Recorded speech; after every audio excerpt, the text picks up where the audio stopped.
Every love story has a hidden truth, and every heart hides a lie. Sometimes the things we leave unsaid are the ones that haunt us the most. Diary of love and lies. Stories that feel real because they are. I still remember the exact moment my life stopped being mine. It was the day my father looked me straight in the eyes and said, "You're getting married next week?" At first I laughed. I actually laughed.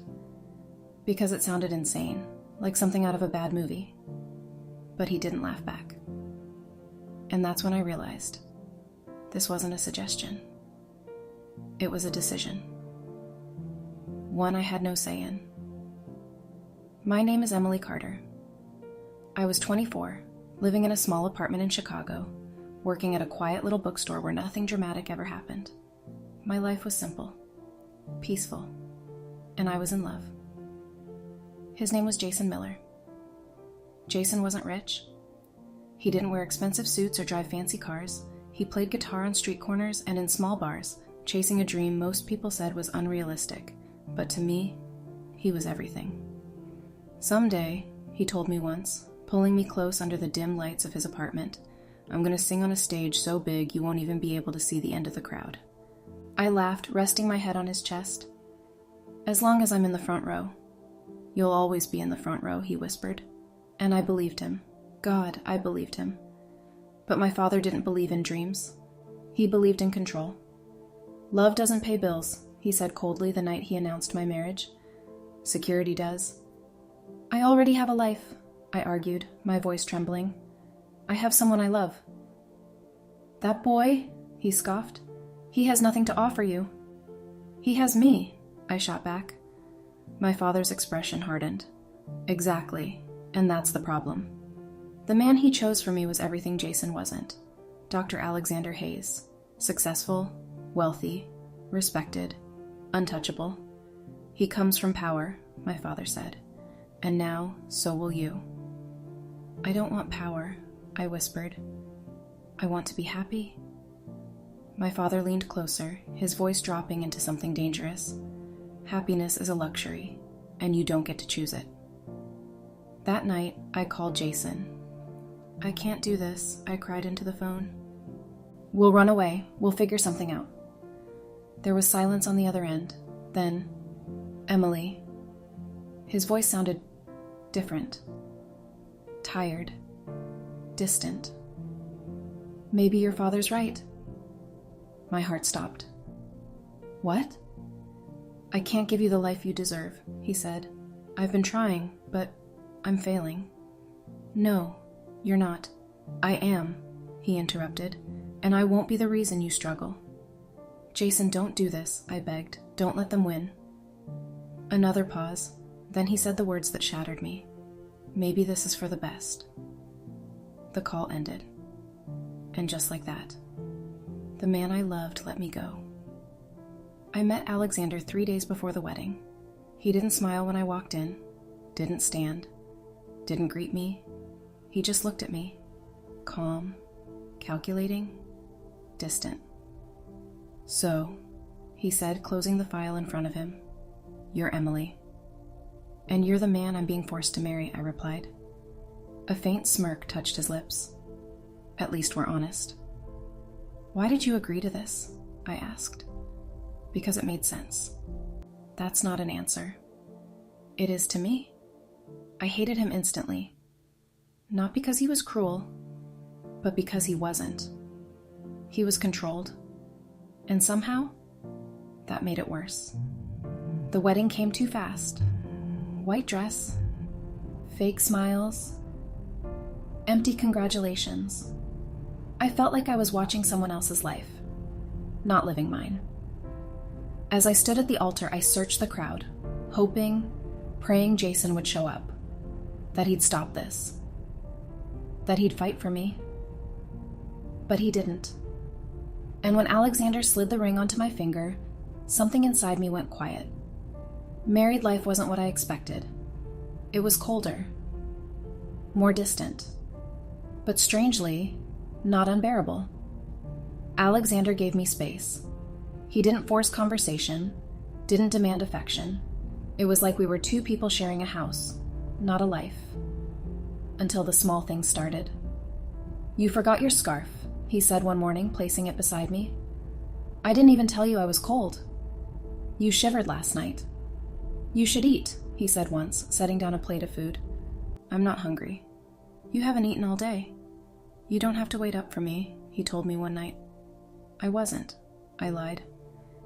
He looked at me, like he knew, but said nothing. And slowly, confusingly, I started noticing him. The way his voice softened when he spoke to patients on the phone, the way he stayed up all night working, never complaining, the way he looked at me, when he thought I wasn't paying attention. But then came the cracks. Late night calls, closed doors, and one name, Claire. The first time I heard it, I ignored it. The second time, I got curious. Third, and that time, I followed him. It was past midnight when he left. I waited 5 minutes before grabbing my coat and keys. My heart pounded as I trailed his car through the quiet streets. He stopped at a private hospital I'd never seen before. And then, she appeared. Blonde, beautiful, confident. She ran to him, and he didn't pull away. That moment destroyed something inside me, because suddenly, everything made sense. The distance, the secrets, the late nights. He wasn't cold. He was taken. I went home before he could see me, and I cried harder than I had in months, because this time, it wasn't just forced. It was real. 2 days later, I found the message. "I miss you.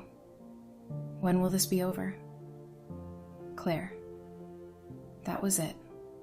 That was all the proof I needed. When he walked in that night, I was already waiting. "Who is she, I asked. He froze. "Emily, don't," I snapped. "Don't say my name like that." "You followed me," he said quietly. "Yes." "And you went through my phone?" "Yes." "Then you already have your answer." "No," I said, my voice breaking. "I have assumptions. I want the truth." Silence stretched between us.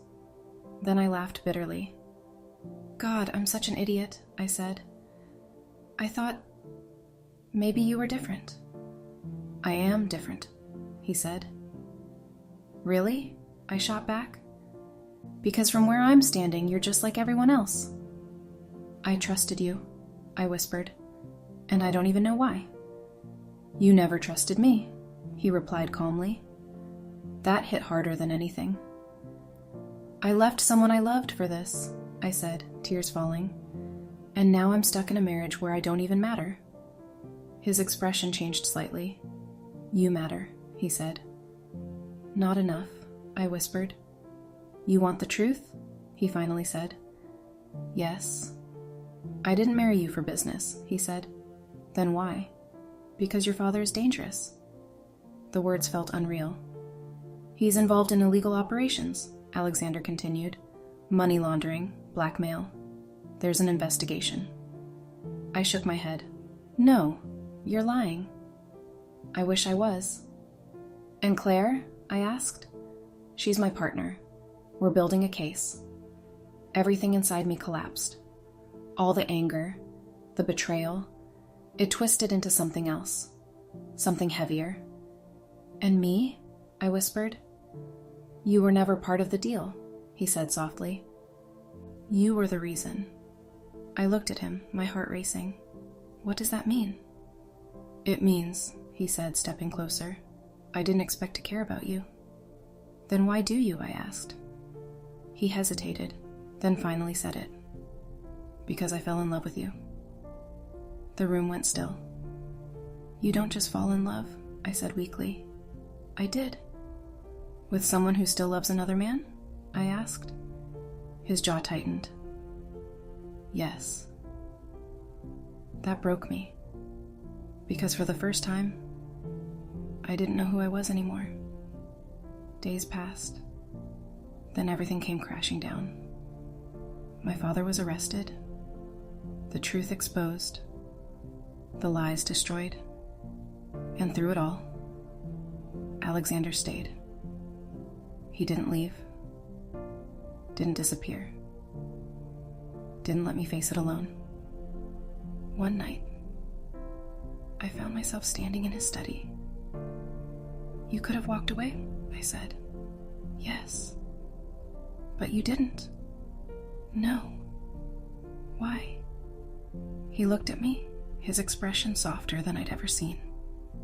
"Because love isn't convenient," he said. "It's a choice." I felt tears rise again. "I don't know how to love you," I admitted. "You don't have to," he said gently.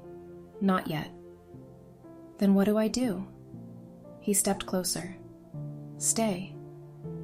And for the first time in a long time, I didn't feel trapped. I felt safe. Months later, I stood on the same balcony where everything once felt uncertain. But now, it felt different. Lighter. "Do you ever regret it?" I asked him. "Marrying you?"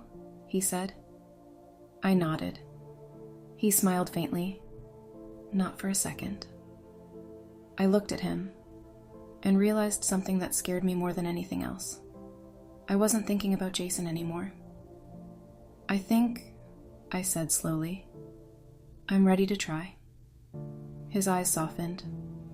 "With me?" I took his hand. "With you.